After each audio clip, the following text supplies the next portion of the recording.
Okay, सबसे पहले तो ये है कि एलटी मेंस का सिलेबस सबको पता है क्या है, आप सबको आइडिया है।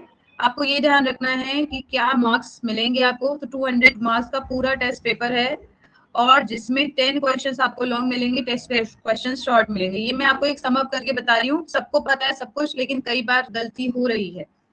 जो शॉर्ट आंसर है उसमें आप बहुत लेंथी आंसर कर रहे हैं, या जो बहुत लेंथी आंसर लॉन्ग आंसर उसमें आप शॉर्ट आंसर जैसे लिख रहे हैं। तो ये आपको समझना है कि जो शॉर्ट आंसर है वो आपको 8 पेज लिखना है 125 वर्ड्स का, इसमें आपको 8 मार्क्स मिलेंगे। और जो लॉन्ग आंसर है उसमें आपको 12 मार्क्स मिलेंगे 200 वर्ड्स का। अब लॉन्ग आंसर में मैंने आपको ऑलरेडी बताया कि लॉन्ग आंसर में सिर्फ लिटरेचर का पूछा जाए ऐसा जरूरी नहीं है और ऐसा होता भी नहीं है, क्योंकि ऑलरेडी आपकी सिलेबस में ग्रामर भी दिया है और वोकैब भी दिया है, राइट। तो लॉन्ग आंसर में आपको ग्रामर मिलेगी, ग्रामर का जो भी पार्ट है वो आपके क्वेश्चन के सब पार्ट्स के रूप में मिलेगा, जिसमें आपको narration, synthesis, transformation, direct indirect, sorry narration ही है वो। उसके अलावा आपको कंडीशनल सेंटेंसेस भी मिल सकते हैं। अभी पीजीटी का आप लोग एग्जाम देके आए हैं और कंडीशनल सेंटेंसेस मैंने आपको पढ़ाया था कुछ ही दिन पहले। पंक्चुएशन मैंने आपको पढ़ाया है कुछ ही दिन पहले, जिसमें कॉमा सेमी कॉलन मैंने स्पेशली पढ़ाया था। मुझे नहीं पता कि वो आपको बेनिफिट किया है या नहीं पीजीटी में, क्योंकि काफी क्वेश्चंस पंक्चुएशन से थे और कुछ क्वेश्चन आपको ग्रामर से भी मिले थे जो हमने क्लास में डिस्कशन किया था। जो उस क्लास में थे उन्हें आइडिया होगा, ठीक है। तो ये आपको थोड़ा सा ध्यान देना है। इसके अलावा ट्रांसलेशन आप सभी को करने हैं। ट्रांसलेशन देखिए आप लोग पहले से पढ़ते आ रहे हैं, इसमें आपको टेंसेस का नॉलेज बहुत अच्छा होना चाहिए, ठीक है। तो मैं आप सभी को एक सजेशन दूंगी, आपका जो भी अभी, क्योंकि लास्ट टाइम रिवीजन का टाइम चल रहा है, तो आप टेंसेस का रिवीजन करिए, जिसमें जितने भी 12 टाइप्स के जो टेंसेस हैं वो आपको पढ़ने हैं, प्रेजेंट, पास्ट, फ्यूचर। देखिए टेंस सबको आता है, लेकिन थोड़ी माइनर भी अगर आप मिस्टेक कर रहे हैं तो वो सेंटेंस आपका गलत है, ठीक है। और आप जानते हैं इसके अलावा पार्ट्स ऑफ स्पीच में हम अगर बात करें तो वर्ब से बहुत सारे क्वेश्चंस बनते हैं। इस आप सभी जानते हैं, टीजीटी का एग्जाम है तो उसमें भी काफी क्वेश्चंस आपको देखने को मिलेंगे। पार्ट्स ऑफ स्पीच से क्वेश्चंस बनते हैं, आपको पहचानना होता है पार्ट, ठीक है। आपको पहचानना होता है कि ये वर्ड किस पार्ट्स ऑफ स्पीच की किस कैटेगरी में आ रहा है, तो इस तरह के क्वेश्चंस आपको मिलते हैं। तो अगर मैं एलटी मेंस की बात करूं तो यहाँ से आपको सेंटेंस को चेंज करने का एक क्वेश्चन मिलता है, जिसमें आपको असर्टिव से नेगेटिव, नेगेटिव से इंट्रोगेटिव, ऐसे सेंटेंसेस मिलते हैं जो आप ट्रांसफॉर्मेशन के अंडर में पढ़ेंगे। इसके अलावा आपको जो क्वेश्चंस मिल सकते हैं, जो मैंने आपको बताया, नरेशन से आपको पढ़ना है, ठीक है। पंक्चुएशन भी बहुत इंपॉर्टेंट है। पंक्चुएशन मैंने ऑलरेडी आपको पढ़ाया है, उसका कुछ पार्ट रह गया है जिसको हम कल की क्लास में कवर करेंगे, ठीक है। बहुत कम है, आई थिंक 15 to 20 मिनट्स में वो कवर हो जाएगा। तो इन सभी पॉइंट्स को आप रिवाइज करिएगा, क्योंकि आपके एग्जाम में एलटी में इसमें सिर्फ लिटरेचर ही नहीं बल्कि ग्रामर एंड वोकैब दोनों बहुत इंपॉर्टेंट है।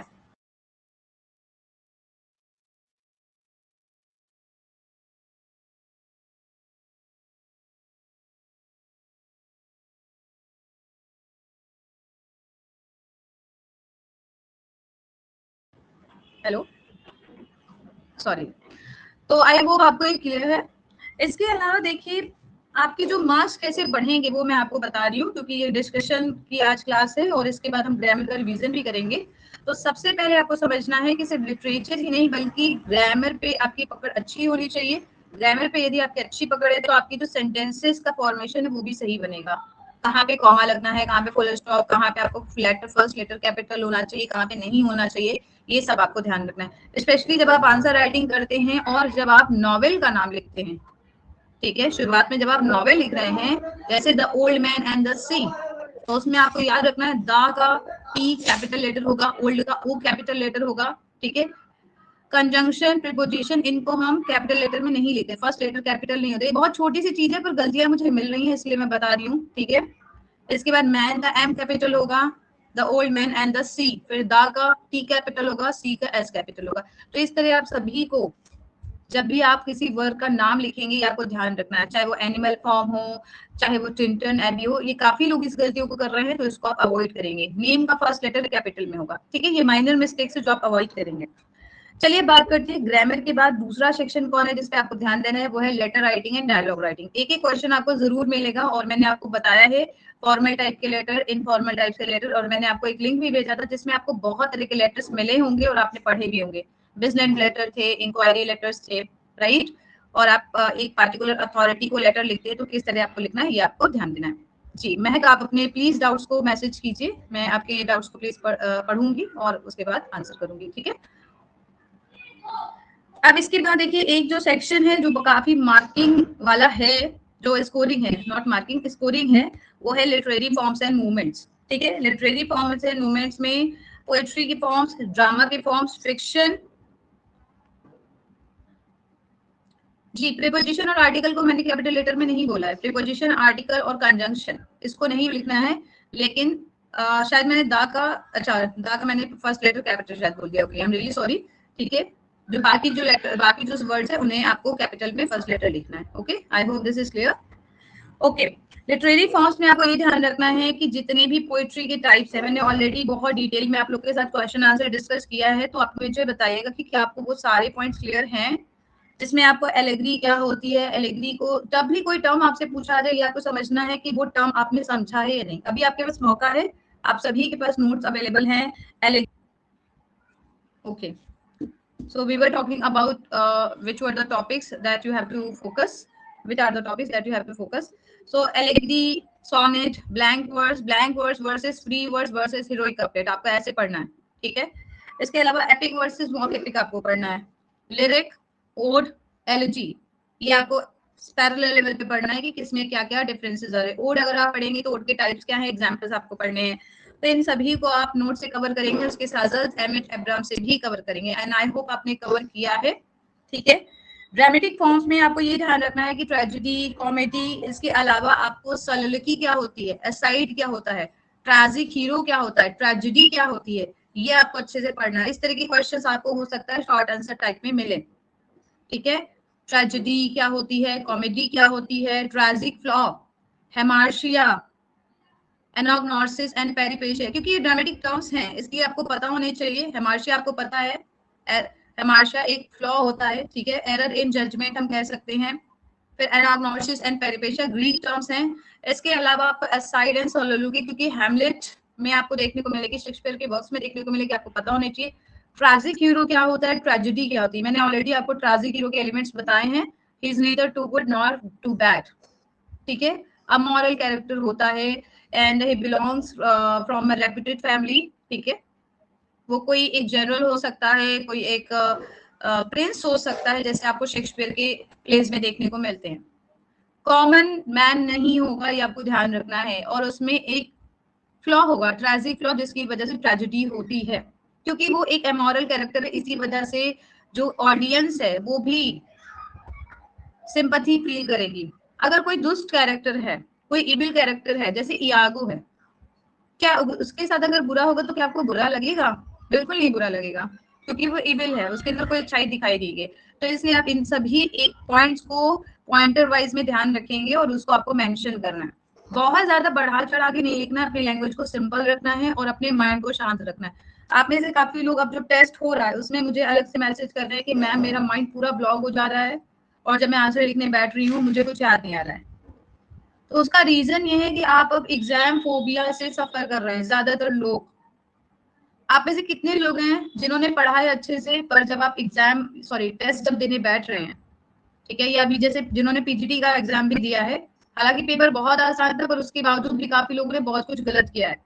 तो ऐसा किस किस के साथ होता है कि जब आप एग्जाम देने बैठते हैं या टेस्ट देने बैठते हैं, आपका पूरा बॉडी एकदम कोल्ड सा हो जाता है, आपका माइंड एकदम ब्लॉक हो जाता है और लगता है कि अब इस एग्जाम में तो मैं फेल हो जाऊंगी, अगले एग्जाम में मैं अच्छा करूंगी, अच्छा करूंगा, अब ये तो गया। क्या कोई है जिसे ऐसा फील होता है कि ये एग्जाम तो बेकार हो ही गया, मुझसे बहुत ज्यादा अच्छे लोग हैं जो पढ़ रहे हैं, मेरा तो क्यों नहीं होगा सिलेक्शन? क्या ऐसी नेगेटिव फीलिंग आपको आती है, या आपको ऐसा लगता है कि मेरा माइंड हो गया है? ओके, इसके अलावा कोई है ऐसा, या ओके, या आप में से कोई ऐसा है जिसे ऐसा लगता है कि अब जितना भी चीज है ना वो सब वाइप आउट हो जा रही है माइंड से, जितना पढ़ा है वो सब भूल गया, कुछ याद ही नहीं आ रहा है, हाथ कांप रहे हैं, कुछ लिखते नहीं बन रहा है, मेरा क्या होगा, मैं तो सबसे बेकार करूंगा, मैं तो सबसे बेकार करूंगी एलटी मेंस में। तो आप में से जितने लोगों को भी इस तरह की फीलिंग्स आ रही है, ये बहुत नॉर्मल है, नेचुरल है, सबके साथ होता है, लेकिन इस फीलिंग को अगर आप अपने ऊपर हावी होने देंगे तो आपका एग्जाम खराब हो जाएगा। ठीक है, आपके माइंड को आप कंट्रोल करते हैं, मैं समझ रही हूँ, आपके माइंड को आप कंट्रोल करते हैं, लेकिन होता क्या है एग्जाम के टाइम में आपका माइंड आपको कंट्रोल करने लगता है, राइट? हम अपने माइंड से कह रहे हैं कि हमें पेन चाहिए और हमने पेन उठाया तो मेरे हाथ में पेन आ गया। हम हमारे माइंड में आया कि आज 6 बजे क्लास है तो हम 6 बजे सारे काम छोड़ के पढ़ने बैठ गए या मैं पढ़ाने बैठ गई, जितने भी काम है हमारे माइंड में है कि मुझे इस पर्टिकुलर डेट को एग्जाम देना है, तो आप कितने भी बिजी हो आप जाएंगे एग्जाम देने। आपके माइंड में मुझे 1 महीने के अंदर सिलेबस खत्म करना है तो आपका माइंड उस हिसाब से प्रिपेयर हो जाएगा, भले ही सिलेबस कितना वास्ट हो। तो आप अपने माइंड को कंट्रोल करते हैं। लेकिन इस समय हो क्या रहा है कि आप में से काफी लोग या तो नेगेटिव लोगों के साथ तो नहीं कह सकते, नेगेटिव बातों के एटमॉस्फेयर में आप हैं, या आप खुद ही अपने को ज्यादा इतना अंडरस्टिमेट करते हैं कि आपको लगता है मेरा तो होगा ही नहीं। तो इस तरह की फीलिंग को आप अपने माइंड से हटाइए। काफी ज्यादा लिखने में आप लोग को प्रॉब्लम हो रही है वो मैं जान रही हूँ, लेकिन आप लोग ये समझिए कि आप लोग 2 महीने से प्रैक्टिस कर रहे हैं। आप लोग ने जितना पढ़ा है उसे ही अगर आप सिंपल लैंग्वेज में लिख पाए, बहुत ज्यादा कॉम्प्लिकेट नहीं करना है।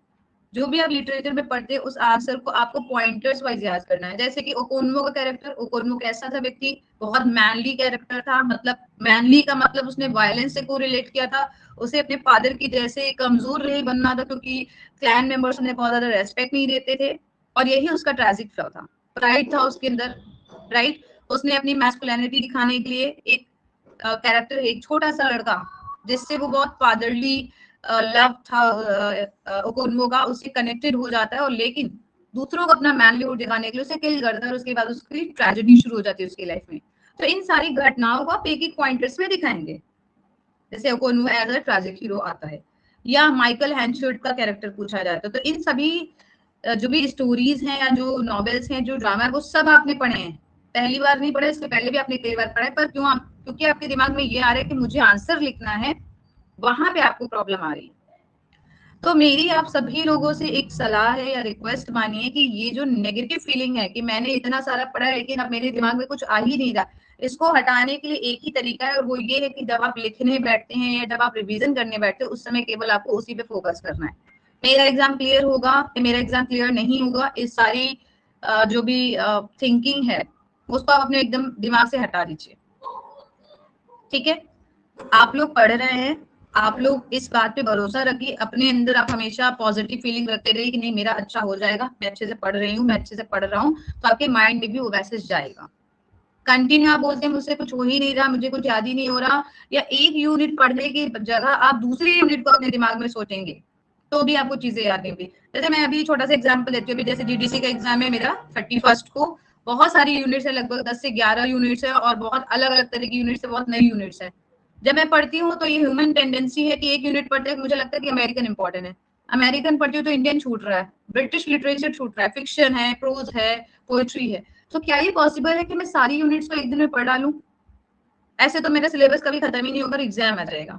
तो मुझे अपने आप को एक ऑर्डर में रखना पड़ेगा। तो इसके लिए मैं यही कर रही हूँ, सिंपल सा काम कर रही हूँ, डेली प्लानर लिखती हूँ। आपको मैं एक एग्जाम्पल के तौर पे व्हाट्सएप पे भेज दूंगी कि मैंने डेली प्लानर आज का क्या सेट किया है। मेरे पास होता है कि मेरा डेली प्लानर आज ये है, मुझे आज ये यूनिट समाप्त करनी है, मुझे आज ये टेस्ट देना है और इसका एनालिसिस करना है। तो क्योंकि मैंने खुद को मॉर्निंग में ही सुबह 6 बजे 7 बजे मैं अपने को एक प्लानर दे देती हूँ कि मुझे आज ये काम करना है, तो मेरा माइंड उसी हिसाब से अरेंज कर लेता है चीजों को। तो ये काम आपको भी करना है। अगर आपके पास अब टाइम कम है, 5 डेज है, तो आपको ये काम करना है कि क्या चीज पे ध्यान देना है, क्या चीज पे ध्यान नहीं देना है। तो नया कुछ भी आप नहीं पढ़ेंगे, जितना आपको चीजें दी गई आप वही पढ़ेंगे। सबसे पहले तो आपको ये ध्यान रखना है। दूसरा बात कि जितना आपका ज्यादा से ज्यादा टाइम है उसे आप सिर्फ जो पॉइंटर्स जो दिए गए हैं आपको, ये जो नोट्स दिए गए उसे आप एक क्विक रिवीजन में स्पेंड करेंगे। इसके अलावा जो आपको मैंने आज जैसे क्वेश्चन बताया कि प्लॉट क्या होता है, ट्रेजेडी क्या होती है, ट्रेजिक फ्लॉ क्या होता है, ट्रेजिक हीरो क्या होता है, इस तरह के क्वेश्चंस आप देखिए कि आंसर में कैसे कैसे पॉइंट्स आप ऐड कर सकते हैं। इस तरह के क्वेश्चन आपको 125 वर्ड्स में ही मिलेंगे, 200 वर्ड्स में नहीं मिलेंगे। तो ये आपको जैसे इसके अलावा लिटरेरी जो भी फॉर्म्स है उसमें आप ऑटोबायोग्राफी, बायोग्राफी, इस तरह के आपको वर्ड्स मिल रहे हैं, तो यहाँ से आपको क्वेश्चन मिलेंगे और इसके लिए आपको टर्म्स की बुक पढ़नी पड़ेगी। ठीक है, एमएच एब्राम्स की बुक आपको पढ़नी पड़ेगी और आपने ऑलरेडी टीजीटी पीजीटी की तैयारी में पढ़ा ही होगा। तो नई चीजें नहीं है, चीजें नई नहीं है, बस तरीका थोड़ा सा नया है, पैटर्न नया है। जिन्होंने जीआईसी का पहले दिया है उनके लिए वो भी नया नहीं है, पर जो पहली बार दे रहे उनके लिए नया पैटर्न है। पर आप लोग इसको भी एक ब्लेसिंग मानिए, क्योंकि अब आगे जितने भी एग्जाम हो रहे हैं वो सारे सब्जेक्टिव वे में ही होंगे जितना हम सुन रहे हैं। तो इसे आप एक ट्रायल के तौर पे लीजिए, और ट्रायल इन द सेंस कि ये आपका फर्स्ट एग्जाम है, पर आपको आगे भी बहुत बेनिफिट करेगा। सब्जेक्टिव राइटिंग में। आई होप आपको ये चीजें क्लियर हैं, क्या क्या आपको ध्यान देना है। अब बात करती हूँ मैं मूवमेंट्स की। मूवमेंट्स में आपको ये ध्यान रखना है, जैसे रेनेसा बहुत इंपॉर्टेंट है, मेटाफिजिकल पोएट्स मैंने आपको बताया था बहुत इंपॉर्टेंट मूवमेंट बहुत है, और इसमें से आपको क्वेश्चन मिल सकते हैं। और अगर हम बात करें द कैनोनाइजेशन की, तो आपको वहां पे भी ये मूवमेंट बहुत हेल्प करेगा। प्री रैपलाइट इंपॉर्टेंट है, इंप्रेशनिज्म वर्सेस एक्सप्रेशनिज्म वर्सेस सररियलिज्म, ये आपको थोड़े से की एलिमेंट्स देखने पड़ेंगे। तीनों को आप साथ साथ पैरेलल लेवल पे देखेंगे तभी आपको चीजें क्लियर होंगी। तो आपको रिलेट करिएगा इंप्रेशनिज्म को वर्जीनिया वुल्फ से, एक्सप्रेशनिज्म को द हेरी एप और यूजिन ओ'नील से आप कनेक्ट करिएगा। ठीक है। सररियलिज्म में आपको पोस्ट मॉडर्निस्ट बहुत सारे राइटर्स देखने को मिलेंगे जिनके वर्क्स में आपको नाइटमेयर जैसी इमेजरी देखने को मिलेगी। तो इसको आप कोरिलेट करेंगे और तभी आप इन पॉइंट्स को समझ पाएंगे। क्या आप ये बात समझ पा रहे हैं? इसके अलावा मैंने आप लोगों को बोला था figures of speech. Figures of speech से आपको क्वेश्चन मिल सकते हैं। क्वेश्चन ऐसे मिल सकते हैं, 3-4 फिगर ऑफ स्पीच मिलेंगे आपको और उसको आपको डिफाइन करना होगा विद एग्जांपल्स। तो मैंने आपको सजेस्ट किया है कि आप एग्जांपल्स 2 से 3 अच्छे एग्जांपल्स आप पढ़ लीजिए। ब्रेनन मार्टिन में आपको बहुत अच्छा एग्जांपल मिलेगा लिटरेचर से रिलेटेड और इजी लैंग्वेज में भी है, तो आपको समझ आएगा। ठीक है, क्या आपको यहाँ तक क्लियर है कि आपको ये सारे सिलेबस को कहाँ पे कैसे क्या रिवीजन करना है, ये बताइए। क्योंकि ये लास्ट टाइम है 4 to 5 डेज, इसमें आपका फोकस होना बहुत ज्यादा जरूरी है। क्या करना है क्या नहीं करना वो भी आप समझिए। क्या करना है वो मैंने आपको बताया, अभी लिटरेचर पार्ट पे मैं डिस्कशन करूंगी। क्या नहीं करना है, तो जिसमें मैंने आपको मेंशन किया, पहला तो ये कि नेगेटिव थिंकिंग से आप दूर रहिए, कि आप नहीं कर पाएंगे।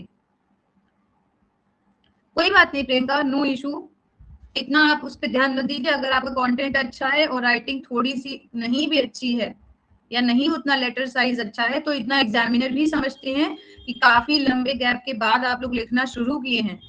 ये पॉसिबल नहीं है कि 2 महीने में आप एकदम मिराकुलस चेंज ले आए अपने अंदर। तो ये अंडरस्टूड है, पर आपका कंटेंट अच्छा होना चाहिए। आप जो आंसर लिख रहे हैं उसका मैटर जो है वो अच्छा होना चाहिए, तो कोई प्रॉब्लम नहीं है। अगर आप उसमें एरर कर रहे हैं, स्पेलिंग एरर, तो वो माफी लायक नहीं है, उसमें आपके मार्क्स कटेंगे। स्ट्रक्चर सही होना चाहिए, टू द पॉइंट आप चीजें लिखिए, बहुत कहानियां ना बताएं। ठीक है, तो चलिए अब बात करते हैं कि क्या आपको नहीं करना। फर्स्ट है निगेटिविटी को अवॉइड करें, दूसरा बहुत ज्यादा ओवर थिंकिंग नहीं करें। इसके अलावा प्रॉपर स्लीप आप लोग को लेनी है। आप में से काफी लोग हैं जो ओवरनाइट जग जग के पढ़ रहे हैं, तो पढ़िए, नो प्रॉब्लम, लेकिन क्योंकि 4 to 5 डेज ये लास्ट डेज है, अगर आप बहुत ज्यादा अपने माइंड को प्रेशर देंगे तो लास्ट का जो एग्जाम का 2 दिन होगा वो पूरा ब्लैकआउट हो जाएगा और जितनी आपने अब तक मेहनत करी है वो बेकार चली जाएगी। तो अपने आप को एग्जॉशन मत दीजिए, उतना ही आप करिए जितना आपकी बॉडी और आपका माइंड अलाउ करे। ठीक है, 7 to 8 आवर्स की प्रॉपर स्लीप लेना है आपको, बीच बीच में पानी पीते रहना है। ये बहुत बेसिक चीजें हैं जो मैं आपको बता रही हूँ। ठीक है, पानी पीने से आपका जो बॉडी है वो डिहाइड्रेशन नहीं होगी, उसको हाइड्रेटेड रहेगी आपकी बॉडी, तो आपको बहुत ज्यादा प्रॉब्लम नहीं आएगी, हेल्थ इश्यूज नहीं आएंगे। कोशिश आप करें बहुत ज्यादा गर्मी में ना रहे, क्योंकि उसमें भी आपको हेडेक की इशू होगी और आपकी पढ़ाई और हेल्थ दोनों अफेक्ट होगी। इस चीज को आप अवॉइड करेंगे। यदि बात करूं मैं राइटिंग सेक्शन की, तो लिखते वक्त आपको टाइमिंग का विशेष ध्यान रखना है। अगर आप देखिए तो मैं आपको जो टेस्ट पेपर्स दे रही हूँ 2 आवर्स के दे रही हूँ 10 क्वेश्चन, तो 10 क्वेश्चन 2 आवर्स के मैं इस हिसाब से दे रही हूँ कि आपको 20 क्वेश्चन मिलेंगी और इसमें आपको ट्रांसलेशन मिलेगा, आपको अनसीन मिलेगा, तो आपको उसको सॉल्व करने में भी टाइम लगेगा। लिटरेचर में आपको क्या करना है, आप आंसर देखिए, क्वेश्चन देखिए सॉरी, और आप सोचिए कि मैंने क्या पढ़ा है। जितने भी क्वेश्चन आपको मिलेंगे, मुझे नहीं लगता कि कोई भी आपको ऐसा क्वेश्चन मिलेगा जो आपने पढ़ा नहीं है। सारे टॉपिक्स आपने पढ़े हैं, ऐसा तो पॉसिबल ही नहीं कि जो आपने पढ़ा है हूबहू आपको उसी लैंग्वेज में मिले। सभी क्वेश्चंस, मतलब मैं ये नहीं कह रही हूँ आपको कुछ क्वेश्चन नहीं मिलेंगे, जैसे हो सकता है the birthday party as an absurd drama, इस तरह के आपको क्वेश्चन मिले। The hairy ape as an expressionist drama, कुछ आपको थोड़ी सी लैंग्वेज में चेंज मिल सकता है, पर बात तो वही है। तो आप बिल्कुल इस बात पे घबराएंगे नहीं अगर आपको लगेगा कि मैंने ये तो पढ़ा ही नहीं और मुझे ये क्वेश्चन मिल गया। अपने माइंड को आप थोड़ा काम रखेंगे, क्योंकि एग्जाम के टाइम पे काम mind one of the most important factor है आपके एग्जाम को अच्छा और बुरा करने में। अगर आप घबरा गए तो आपका पेपर खराब हो जाएगा। ठीक है, दूसरी बात की ये जो 4 to 5 डेज है, आप लोग जितना पॉसिबल हो लिखिए 3 घंटे का टाइम देके। ठीक है, कल से मैं आपको कुछ ऐसे टेस्ट पेपर दूंगी जो कंप्लीट टेस्ट होंगे, मतलब कि उसमें अनसीन भी होगा, उसमें ट्रांसलेशन भी होगा, उसमें पूरा ओवरऑल होगा। मतलब आप उसको फ्री टाइम में सॉल्व कीजिएगा। ऐसा नहीं कि मैं ये कह रही हूँ कि मैंने आपको दिया, आपको 1 घंटे में देना है, या मतलब सॉरी 3 आवर्स में देना है। आप पूरे दिन में जब भी आप फ्री हो तब आप दीजिएगा। कल आपका एक टेस्ट ड्रामा पे है जो आपको अटेम्प्ट करना है, और उसके बाद एक टेस्ट मैंने प्रोज पे रखा है। तो आप लोग को देखिए रिवीजन और टेस्ट ही तो देना है, एग्जाम में भी आपको वही करना है। आप जो पढ़ रहे हैं वो आपको प्रैक्टिस करनी है, तो इसको आप बहुत बर्डन की तरह नहीं लेंगे। जब भी आप फ्री होंगे तब आप लिखेंगे और तब आप मुझे सेंड करेंगे, ठीक है? बर्डन की तरह नहीं लेना है। इसके अलावा जो ओवरऑल टेस्ट पेपर्स है वो आप देखेंगे कि कैसे एग्जाम में क्वेश्चन पूछे जाते हैं और कैसे हमें देना है। तो टेस्ट पेपर अगर आप देखते रहेंगे तो इससे आपको ये आइडिया होगा कि जब आप एग्जाम में बैठेंगे, अटेम्प्ट करेंगे, तो आपको नया सा कुछ नहीं लगेगा, ठीक है? आई होप आपको ये चीजें क्लियर है। अब हम बात करते हैं लिटरेचर की। तो लिटरेचर पे मैंने पहले भी बात की है आप लोगों से। आज मैं बात करती हूँ कौन से टॉपिक है जिन पे आपको विशेष रूप से ध्यान देना है, क्योंकि आप में से सभी लोगों ने बताया कि मैम इतने सारे टॉपिक है, ये पॉसिबल नहीं कि मैं सब पढ़ लूँ। तो देखिए, अगर मैं पोइट्री की बात करूं तो पोइट्री में अलेक्जेंडर पोप का the rape of the lock बहुत इंपॉर्टेंट है, जो आपको पढ़ना है। मिल्टन की on his blindness as a Petrarchan sonnet कई बार पूछी जाती है, ठीक है? देखिए इंपॉर्टेंट सभी है, लेकिन मैं जो मोस्ट इंपॉर्टेंट है केवल उसकी बात कर रही हूँ। इसका मतलब ये नहीं कि जिस टॉपिक का मैं नाम नहीं ले रही वो आपको पढ़ना ही नहीं है, लेकिन जिसको आपको बिल्कुल अवॉइड नहीं करना है मैं उसके नाम ले रही हूँ। फिर हम बात करते हैं विलियम वर्ड्सवर्थ का टिंटन एबी। टिंटन एबी, इसमें मेमोरी एंड रिकलेक्शन, ये भी क्वेश्चन बनता है, या एज ए नेचर पोएम ये भी क्वेश्चन बन सकता है, ठीक है? पीबी शैली का ode to the west wind, to skylark, दोनों ही इंपॉर्टेंट है, ठीक है? टेनिसन का break break break as a lyric बहुत इंपॉर्टेंट है। Ulysses as a dramatic monologue बहुत इंपॉर्टेंट है। रॉबर्ट ब्राउनिंग का my last duchess as a dramatic monologue बहुत बार क्वेश्चन पूछा जाता है, most favourite question, one of the most favourite questions मानेंगे हम इसे।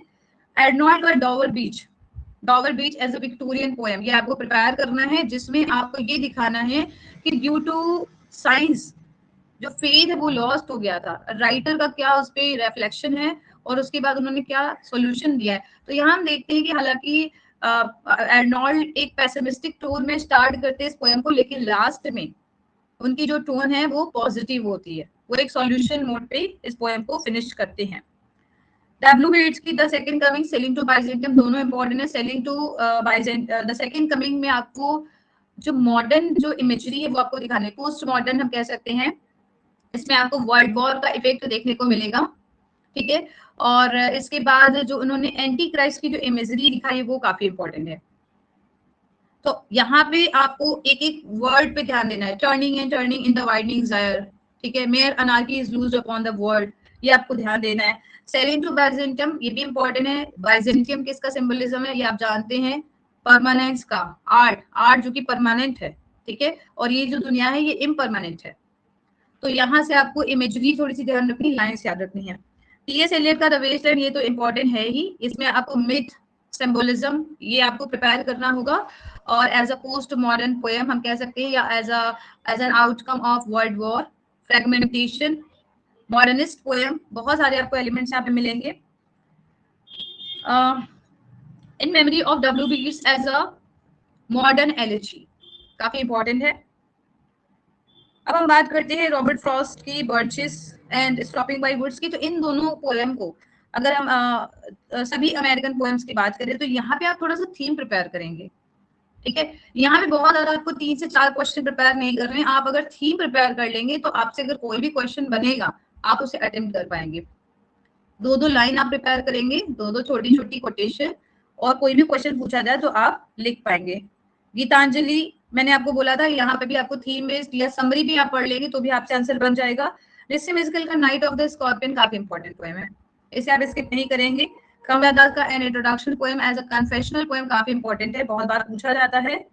Direct Walcott far cry from Africa, इसमें एक आपको कंफ्यूज्ड या डिलेमा में राइटर देखते हैं, क्योंकि वो 2 आइडेंटिटी में फंसे हुए और एक नेशन को वो पूरी तरह से सपोर्ट नहीं कर सकते, ठीक है? तो यहाँ पे मैंने आपको बताया कि किस किस पॉइंट पे आपको ध्यान देना है। जितने भी पोएम है, जैसे अगर हम ओड की बात करें, ओड ऑन एग्रेशन की, यहाँ पे आपको ओड के एलिमेंट्स देखने होंगे। अगर हम बात करें एलिजी की, तो जहाँ पे एलिजी है वहाँ पे आपको एलिजी के एलिमेंट्स देखने होंगे कैसे हैं। The rape of the lock में आपको मॉक एपिक के एलिमेंट्स देखने होंगे। Ulysses and my last duchess में आपको ड्रामेटिक मोनोलॉग के एलिमेंट्स देखने होंगे। तो इस तरह जितनी भी पोएम हैं जिनके फॉर्म्स आपने पढ़े हैं कोई सोनेट है, कोई एलिजी है, कोई ड्रामेटिक मोनोलॉग है, उसको आप अप्लाई करते हुए पढ़ते हुए चलेंगे। ठीक है, लास्ट मिनट रिवीजन में आपको ये करना है कि जो जितनी भी पोएम आप पढ़ रहे हैं, पढ़ के तो आप सभी जाएंगे, ठीक है, जो आपको लगता है मोस्ट इंपॉर्टेंट है उसके आप थोड़ी सी लाइंस को भी अच्छे से प्रिपेयर करेंगे, क्योंकि ये पॉसिबल नहीं है कि आप इतने सारे वर्क की सभी लाइंस प्रिपेयर कर लें, पर जो मोस्ट इंपॉर्टेंट है उसकी आप दो लाइंस प्रिपेयर करेंगे, इजी लाइंस।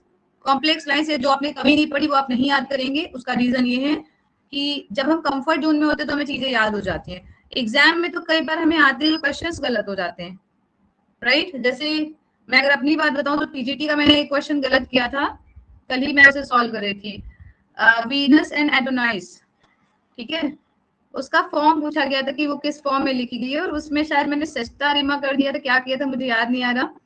और इसके अलावा मैंने एक और क्वेश्चन गलत किया था शेक्सपियर से ही, जबकि मैंने उसे इतना पढ़ा था, ठीक है, या शायद हु ब्रॉट द सोनेट, कुछ ऐसा क्वेश्चन था। तो देखिए एग्जाम में होता है हमें आते हुए क्वेश्चन ही गलत होते हैं, और इसका रिवर्स ये होता है, उल्टा ये होता है कि जो हमें क्वेश्चन नहीं आते हम गेस करके आते हैं वो सही हो जाते हैं। तो जो सही होते हैं उनका इतना हमको उनकी हैप्पीनेस कम हो जाती है जब हमें आते हुए क्वेश्चन गलत हो जाते हैं, राइट। ऐसा ही होता है, और पीटीटी के एग्जाम में आप में से काफी लोगों ने ये काम किया है अभी। तो इसको आप ध्यान देंगे कि जो आपको लाइंस आती हैं या जो आपको इजी लग रही है अब उन्हीं ही पढ़ के जाएंगे, ठीक है। अब बात करते हैं हम ड्रामा की। तो ड्रामा में भी देखिए मैंने आप सभी को बताया तैयार करने का जो तरीका है वो यही है कि आप मूवमेंट से कोरिलेट करके पढ़ेंगे तो आपका एक साथ में मूवमेंट भी तैयार हो जाएगा और ड्रामा भी तैयार होगा। इसमें आपको शेक्सपियर का मैकबेथ पढ़ना है, उसमें एज अ ट्रेजिक हीरो कई बार क्वेश्चन बनता है, मैकबेथ एज अ ट्रेजेडी बनता है, twelfth night as a comedy बन सकता है, या कॉमेडी ऑफ मिस्टेकन आइडेंटिटी, ये दोनों क्वेश्चन काफी इंपॉर्टेंट है। द मर्चेंट ऑफ वेनिस भी इंपॉर्टेंट है एज अ कॉमेडी, या इसमें जो कास्केट सीन है वो इम्पोर्टेंट है, ट्रायल सीन वो इम्पोर्टेंट है। तो आप तीनों के ही जो इंपॉर्टेंट पॉइंट्स है उसे पढ़ेंगे। टीजीटी पीजीटी में आपने बहुत बार इन प्लेस को पढ़ा है तो कोई प्रॉब्लम नहीं है, बस एक बार क्वेश्चन आंसर का फॉर्मेट आपको देखना है, ठीक है। Every man in is human, इसे आप स्किप कर सकते हैं, मतलब अगर देखा जाए तो, लेकिन इसकी समरी आप अच्छे से पढ़ के जाएंगे, ठीक है। इसमें काफी लोगों को प्रॉब्लम है मुझे पता है, तो जिन्हें प्रॉब्लम है वो बहुत ज्यादा इसमें टाइम वेस्ट नहीं करेंगे। इसके अलावा all for love as a restoration tragedy काफी पूछा जाता है, इसकी आप समरी पढ़ के जाएंगे, इसकी थीम पढ़ के जाएंगे और रेस्टोरेशन ट्रेजेडी के एलिमेंट्स आपको अप्लाई करने हैं।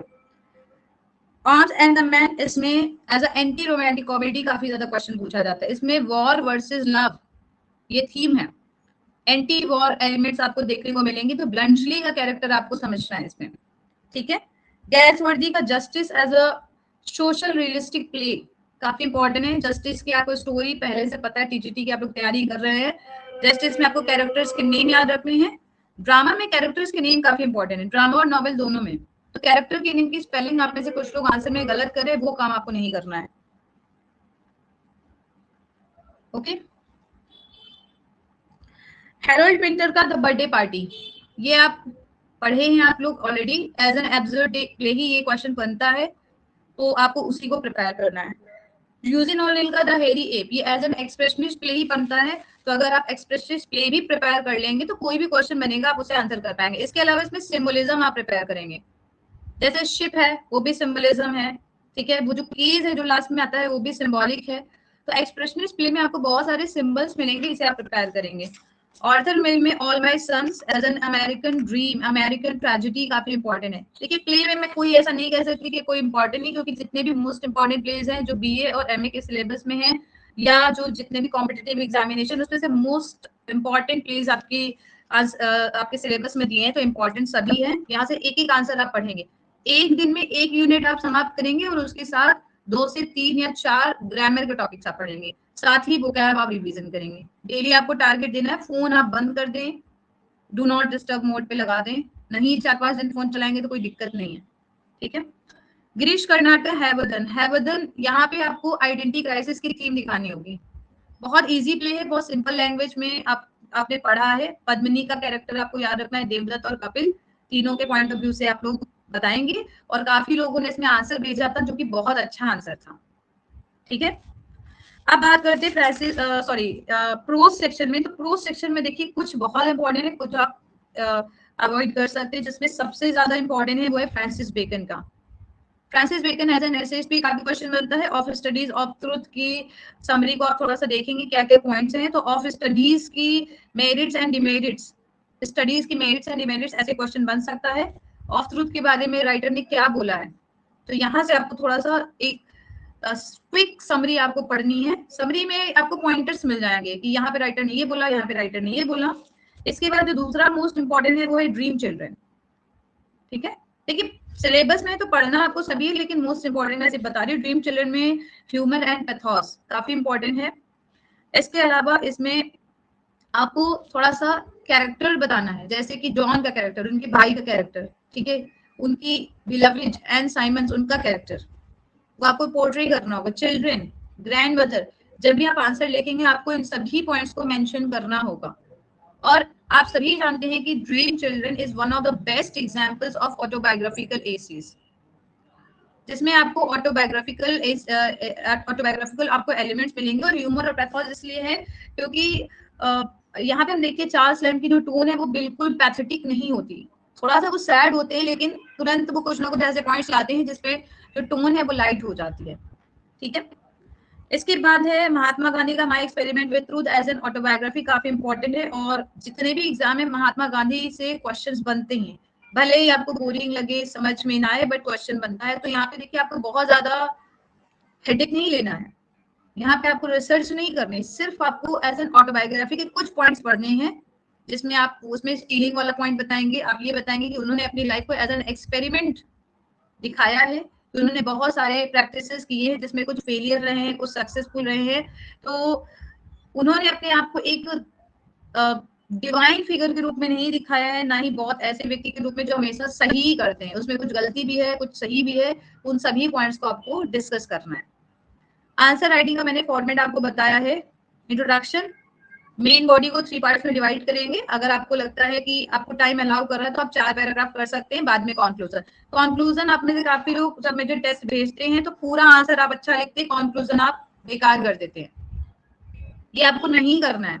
देखिए नंबर आपको मिलेंगे, लेकिन 1-2 नंबर का फर्क पड़ जाएगा। ठीक है, इसके बाद ओके कुछ और भी रह गए। टाइट कॉर्नर्स भी इंपॉर्टेंट है। ठीक है, tight corners as an anecdote, ये भी इंपॉर्टेंट है। द स्पेक्टेटर क्लब से आपको कैरेक्टर्स प्रिपेयर करने हैं। स्पेक्टेटर क्लब, इसमें आपको कैरेक्टराइजेशन तैयार करना है। जितने भी 6 कैरेक्टर्स है उसका बस कैरेक्टर तैयार करेंगे, और आप ये बताएंगे कि what was the purpose of steel to eleven humanity with ये वाली जो लाइन है ना, ये आप प्रिपेयर करेंगे। मोरालिटी विद विच शायद ये लाइन है, इसको मैंने आपको समझाया था और याद भी कराया था, इसे आप प्रिपेयर करेंगे। ठीक है, अब बात करते हैं in defence of ignorance and the road to happiness. इन दोनों में आप ज्यादा नहीं हेडेक लेंगे, सिर्फ और सिर्फ आपको क्या करना है, यहाँ पे देखेंगे कि राइटर ने किन-किन पॉइंट्स को बताया। हैप्पीनेस में बर्टन रसल ने ये बताया कि लोग कहते हैं, जो अमेरिकन जो ड्रीम है, सॉरी अमेरिकन जो लाइफ स्टाइल है, वो ये कहती है कि सक्सेस किसी के पास है तो वो हैप्पी है, बट जो सबसे ज्यादा अमीर इंसान है शायद वो भी खुश नहीं है। अगर आपके पास एक अच्छी लाइफ है, एक अच्छी मतलब एक अच्छी फैमिली है, और आप अपनी फैमिली के साथ खुश रहते हैं, आप अपना कुछ टाइम हॉबीज में देते हैं, गार्डनिंग या कुछ भी जो प्रोडक्टिव हो, और आप अपनी अपने बारे में सिर्फ नहीं सोचते हैं, आपकी जो सोच है सिर्फ अपने तक सीमित ना होगी, बाहरी दुनिया के बारे में भी रहती है, तो आप एक खुशी भरी लाइफ हम कह सकते हैं, या हैप्पीनेस वाली लाइफ जिएंगे। तो ये आपको एक जिस्ट समझना है। इन डिफेंस ऑफ इग्नोरेंस में आपको ये समझना है कि इग्नोरेंस का फायदा क्या है। ठीक है, हम हर कुछ नहीं जान सकते, ये दुनिया इतनी बड़ी है, अनंत दुनिया है, अनंत नॉलेज है, हम सब कुछ नहीं जान सकते। जैसे ब्रह्मांड जैसा नॉलेज है, और उस नॉलेज का हम छोटा सा कतरा बस जानते हैं। एक डॉक्टर जो है उसका नॉलेज भी एक लिमिट तक जाके खत्म हो जाता है। तो ये आपको इन पॉइंट्स को थोड़ा सा देखना पड़ेगा। ठीक है, ओके, अब बात करते हैं यहाँ पे। देखिए स्टोरी में the fly the last leaf बहुत इंपॉर्टेंट है। द फ्लाई में आपको वॉर के एलिमेंट्स मिल रहे हैं, इसलिए इंपॉर्टेंट है। सिंबॉलिक स्टोरी है। द लास्ट लीफ आपको यहाँ पे दिखानी है थीम। ठीक है, तो लास्ट लीफ में आपको सैक्रिफाइस की भी थीम देखने को मिलेगी, फ्रेंडशिप की भी थीम देखने को मिलेगी, दोनों बहुत इंपॉर्टेंट है। और द फ्लाई जो है इसमें आपको वॉर के एलिमेंट्स देखने को मिलेंगे। आयरोनिक है, सिंबॉलिक स्टोरी है, तो सिंबोलिज्म आपको दिखाना पड़ेगा द फ्लाई में। ठीक है, आई होप आपको क्लियर है ये चीजें। अब बात करते हैं फिक्शन में। फिक्शन में देखिए प्राइड एंड प्रेजुडिस काफी इंपॉर्टेंट वर्क है कि जो आपको नोटबुक मिलेगी, जो आपको आंसर शीट मिलेगी, नॉट नोटबुक, जो आपको आंसर शीट मिलेगी, उसमें आपको हो सकता है 3 से 4 पेज मिले, क्योंकि मैंने लास्ट टाइम हरियाणा का एग्जाम दिया था असिस्टेंट प्रोफेसर का, और उसमें मुझे हर क्वेश्चन के लिए 4 पेज मिले थे, जबकि मुझे लिखने केवल 2 पेज थे। तो काफी लड़कियों ने ऐसा किया है, काफी स्टूडेंट ने ऐसा किया था कि उन्होंने 3-3, 4-4 पेज शुरू में लिखे हैं, और लास्ट तक आते आते क्योंकि टाइम अलाउ नहीं किया, उन्होंने एक ही पेज लिखा है। तो उसमें बहुत लोग का सिलेक्शन हुआ, बहुत लोग का नहीं हुआ। हालांकि उसका तो मार्किंग ही मुझे नहीं समझ में आया हरियाणा के एग्जाम का, बट एक मैं जो तरीका है वो बता रही हूँ कि आपको पता है कि मुझे 200 वर्ड्स लिखने, 2 पेज लिखने, भले मुझे 3 वर्ड्स 3 पेज दिए, चाहे मुझे 4 पेज दिए, मुझे डाइवर्ट नहीं होना है। क्योंकि आपको बहुत सारे लोग ऐसे मिलेंगे, मुझे भी मिले थे, अरे मैं तो 4 पेज लिख के आया, मैं तो 3 पेज लिख के आई। आप कहेंगे अरे यार इसने तो 3 पेज लिख दिया, मैंने तो 2 ही लिखा, मैंने तो 1.5 ही पेज लिखा, मुझे तो नंबर कम मिलेंगे। ऐसा होता है। तो आपका जो पूरा कॉन्फिडेंस है वही लूज हो जाएगा। या एग्जाम के शुरू में मैं तो 3 पेज लिखूंगा, अब आपका दिमाग होगा अच्छा ये 3 पेज लिखेगा, मैं कैसे पीछे हो जाऊं, मैं भी लिखूंगा, मैं भी लिखूंगी। तो वहां पे आप गड़बड़ी करेंगे। इवन मैं ये भी कह रही हूँ कि अगर आपको लग रहा है कि आप 1.5 पेज में आपका 200 वर्ड्स हो रहा है, छोटे भी फॉन्ट होते हैं आपको, तो आप पन्ने भरने की कोशिश नहीं करेंगे। काफी लोगों के आंसर्स मैंने देखे कुछ गैप करके लिखते हैं, तो यहाँ पे वो गैप करके वर्ड में ज्यादा स्पेस करने वाला सिस्टम काम नहीं करेगा। तुरंत एग्जामिनर समझ जाएगा कि ये तो हमें बेवकूफ बना रहे हैं। तो वो काम आप लोग नहीं करेंगे, आप लोग काफी स्कॉलर हैं, बट कुछ लोग ऐसा करते हैं अभी भी। यस, 2 पेज आपको 8 मार्क्स के लिए, 2 पेज 8 मार्क्स के लिए नहीं है, 1 पेज 8 मार्क्स के लिए है, और 2 पेज आपको लिखने हैं 12 मार्क्स के लिए। देखिए ये मैंने आपको एक, अगर आपको बात ध्यान हो तो मैंने आप लोग को पहले भी बोला है कि जब आप लोग प्रैक्टिस कर रहे हैं तो आप लोग एक बार काउंट कर लीजिए अपने वर्ड्स को कि एक पेज में आप कितना वर्ड्स लिख पा रहे हैं। देखिए सबके फॉन्ट साइज, सबकी वर्ड स्पेसिंग, सबकी लाइन स्पेसिंग अलग है। हो सकता है कि कोई 200 वर्ड्स को 2 पेज में लिखे, हो सकता है कोई 200 वर्ड्स को 2.5 पेज में लिखे। तो ये आपको खुद देखना है कि आपके हैंडराइटिंग में आप कितने पेज लिख पा रहे हैं। नहीं, अच्छा लेफ्ट पेज को क्रॉस, हाँ बिल्कुल, जो जो पेज आपके लीव हो जाएंगे उसे आप ऐसे क्रॉस कर देंगे, मतलब पूरा ऐसे क्रॉस नहीं करना, सिर्फ एक लाइन खींच देना। ये बिल्कुल आपने प्रियंका सही पॉइंट बोला है, क्योंकि ये हम लोग से भी लास्ट में बोला गया था, और बहुत लोगों के पास टाइम नहीं था, वो पैनिक हो गए थे कि मेरे पास टाइम नहीं बचा है तो मैं कैसे लाइन खींचूं जी। तो ये आप लोग को ध्यान रखना है कि जो आपके पेज छूट जाएंगे वो आपको ऐसे लाइन बना देनी है, ठीक है। आई होप आपको ये पॉइंट्स क्लियर है। ओके, तो अभी आपको कोई डाउट है तो आप पूछ सकते हैं। तो अगर आपके कोई डाउट है तो आप मुझसे पूछ सकते हैं, मैं अलाउ कर रही हूँ, मैंने अलाउ कर दिया है आप सभी को, ठीक है। पोएट्री के पैसेज भी आपको मिलेंगे, ये आपको ध्यान देना है। अनसीन के अलावा पोएट्री के भी पैसेज मिलेंगे, पोएट्री के पैसेज दिए जाएंगे और उसमें से आपको क्वेश्चन सॉल्व करने होंगे। एक्सट्रैक्ट वेज भी दिए जा सकते हैं, कोई एक्सट्रैक्ट दे दिया गया उसमें आपको सॉल्व करने होंगे, तो ये भी आप ध्यान देंगे, ठीक है। स्पेलिंग, जो क्वेश्चन है स्पेलिंग से रिलेटेड वो प्री में ही पूछे जाते हैं, तो मुझे उम्मीद कम है कि आपको मेंस में स्पेलिंग एरर से क्वेश्चन मिलेंगे, वोकैबुलरी से क्वेश्चन मिल सकते हैं। ओके, रेफरेंस कॉन्टेक्स्ट पूछ सकते हैं, रेफरेंस कॉन्टेक्स्ट भी बन सकते हैं। पोएट्री दे दिया और उसमें आपको रेफरेंस कॉन्टेक्स्ट प्लस एक्सप्लेनेशन, ऐसे क्वेश्चन आपको देखने को मिल सकते हैं, राइट। तो ये भी आप लोग ध्यान रखिए। आप में से कुछ लोग हैं जिन्होंने पोएट्री का ये पैटर्न नहीं देखा। रेफरेंस कॉन्टेक्स्ट क्या होता है, जैसे अपने एमए में दिया है ना, आपको ड्रामा से एक एक्सट्रैक्ट दे दिया गया, पोएट्री से एक्सट्रैक्ट दे दिया गया। रेफरेंस मतलब किस वर्क से लिया गया है इस लाइंस को, these lines have been taken, या जो भी आपको लाइंस यूज करनी है फ्रॉम दिस पार्टिकुलर ऑथर्स, है ना, वर्क। इसका आपको पैटर्न ध्यान रखना है, ठीक है। एक्सट्रैक्टेड या जो भी, this extract has been taken, बहुत अच्छी आपको लैंग्वेज लिखनी है। राइटर का नाम याद होना चाहिए और वर्क का नाम। एमए में क्या होता था, हम लोग यही भूल जाते थे कि किस राइटर की कौन सी लाइन है, कई बार ये होता था। उतना हम लोग मैच्योर नहीं थे उस समय, है ना, पर इतने सारे वर्क एक साथ एमए में पढ़ लिए हम लोग, तो नहीं इतना समझ में आता था, तो कई बार भूल जाता था कि किस वर्क की लाइन है। लगता था कि ये इस वर्क की लाइन है, और इतना कॉन्फिडेंटली हम लोग लिख के आते थे, बाद में पता चलता था कि ये दूसरे प्ले की लाइन है। तो ये उस समय होता था, अब नहीं होगा। तो आप लोग ये गलती तो बिल्कुल भी नहीं करेंगे, मुझे पूरी तरह से पता है। कॉन्टेक्स्ट में आपको बहुत ज्यादा बड़ा नहीं लिखना है, कॉन्टेक्स्ट बस आपको बताना है कि राइटर ने किस कॉन्टेक्स्ट में इस लाइंस को लिखा है, या सॉरी राइटर ने नहीं, जो कैरेक्टर्स है वो क्या बात कर रहे हैं, वो आपको संदर्भ जिसे हम बोलते हैं, शायद जहां तक मुझे हिंदी पता है शायद संदर्भ बोलते हैं, मुझे एग्जैक्टली नहीं याद है, ठीक है, वो आपको लिखना होगा। और उसके बाद आपको एक्सप्लेन करना है। एक्सप्लेनेशन में आपको कीवर्ड्स का बहुत ज्यादा ध्यान देना है, ठीक है, क्योंकि आपका ये कॉम्पिटिटिव लेवल का एग्जाम है, तो आपको कीवर्ड्स का ध्यान देना, बहुत ज्यादा बड़ा नहीं लिखना है, ठीक है, तो इसको आप ध्यान देंगे। आई होप आपको ये चीज क्लियर है। एक और टॉपिक है translation from English to Hindi और हिंदी टू इंग्लिश, तो इसकी आप लोग प्रैक्टिस करेंगे। Hindi to English and English to Hindi में मैंने आपको बताया टेंसेस आपको प्रिपेयर करने हैं सारे, कंडीशनल सेंटेंस आपको पढ़ना है, ठीक है, वहां से आपके क्वेश्चंस बनेंगे। So I hope that this session was helpful for you. आपको ये समझ में आ गया है कि आपको क्या करना है, क्या अवॉइड करना है, क्या पढ़ना है क्या नहीं पढ़ना है, जो पढ़ना है वो कैसे पढ़ना है, किस चीज को ध्यान देना है, बहुत ज्यादा नया नहीं पढ़ना है।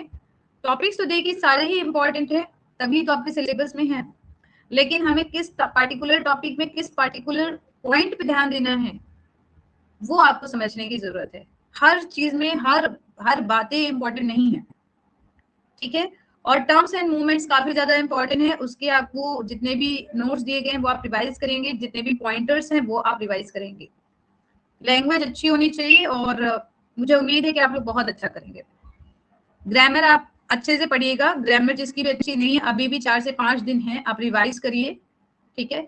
और जहां पे जिसको कोई भी प्रॉब्लम आ रही है आप मुझे अलग से मैसेज करेंगे कि मुझे इस पर्टिकुलर टॉपिक में प्रॉब्लम आ रही है, ये मुझे समझ नहीं आ रहा है, ताकि हम एग्जाम से पहले उस पर काम कर पाए। रिग्रेट वाला सीन आपके साथ नहीं होना चाहिए कि मेरे पास इतना टाइम था, मैं ये नहीं कर पाया, मैं ये नहीं कर पाई, ठीक है। सो आई होप दैट सभी को डाउट सारे क्लियर हैं और आपको ये आइडिया है कि आपको क्या तैयारी करनी है, कैसे तैयारी करनी है। नोट्स में कोई भी प्रॉब्लम है तो आप मुझे मैसेज करके बता सकते हैं। So thank you so much, take care.